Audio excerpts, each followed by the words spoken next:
शापित हवेली गांव के बाहर एक सुनसान इलाके में स्थित थी। एक पुरानी हवेली जिसे लोग शापित हवेली कहते थे।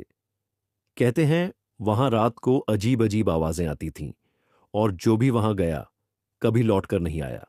रवि, एक युवा पत्रकार, इस हवेली की सच्चाई जानने के लिए गांव आया। गांव वालों ने उसे रोका, पर रवि ने उनकी बात नहीं मानी। उसकी जिज्ञासा उसे उस हवेली तक खींच ले गई।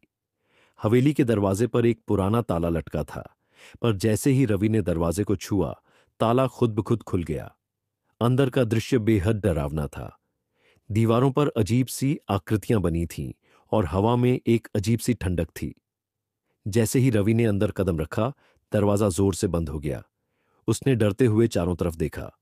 हवेली के अंदर एक बड़ा हॉल था, जहां जले हुए मोमबत्तियों की हल्की रोशनी थी। वह धीरे धीरे आगे बढ़ा। तभी उसे सीढ़ियों की ओर जाती एक परछाई दिखी। रवि ने आवाज लगाई, कौन है वहां? पर कोई जवाब नहीं आया। उसने डर को नजरअंदाज करते हुए परछाई का पीछा किया। सीढ़ियों के ऊपर एक बड़ा कमरा था, जिसके दरवाजे से हल्की रोशनी बाहर आ रही थी। जैसे ही रवि ने दरवाजा खोला, वह चौंक गया।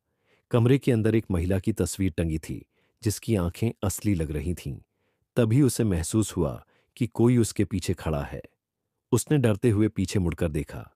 एक बूढ़ी औरत झुकी हुई पीठ और लाल आंखों के साथ उसे घूर रही थी। वह बोली, तू यहां क्यों आया है? रवि ने डरते हुए कहा, मैं सिर्फ इस हवेली की सच्चाई जानना चाहता हूं। बूढ़ी औरत हंसी और बोली, यहां जो भी सच्चाई जानने आया वह यहां से कभी लौटकर नहीं गया। अचानक हवेली की दीवारों से खून टपकने लगा। रवि डर के मारे बाहर की तरफ भागा, पर दरवाजा गायब हो चुका था। चारों तरफ अंधेरा छा गया। उसे महसूस हुआ कि हवेली की हर चीज जिंदा हो गई है। वहां से निकलने की हर कोशिश बेकार थी। तभी उसे वह बूढ़ी औरत फिर दिखी। वह बोली, यह हवेली तेरे जैसे जिज्ञासु लोगों की कब्रगाह है। अब तू भी इसका हिस्सा बनेगा।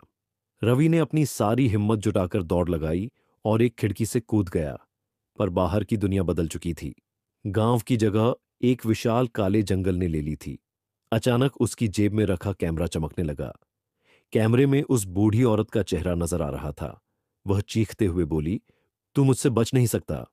रवि ने कैमरा फेंका, पर वह कैमरा हवा में तैरता हुआ वापस आ गया। कैमरे से निकलती रोशनी ने उसे जकड़ लिया। अचानक सब कुछ अंधेरा हो गया। अगले दिन गांव वालों को हवेली के बाहर रवि का कैमरा मिला। कैमरे में आखिरी फोटो उसी बूढ़ी औरत की थी, जो अब जिंदा लग रही थी। ऐसी ही और कहानी दुखने के लिए हमारे चैनल को सब्सक्राइब करें और बेल आइकॉन प्रेस करें। धन्यवाद।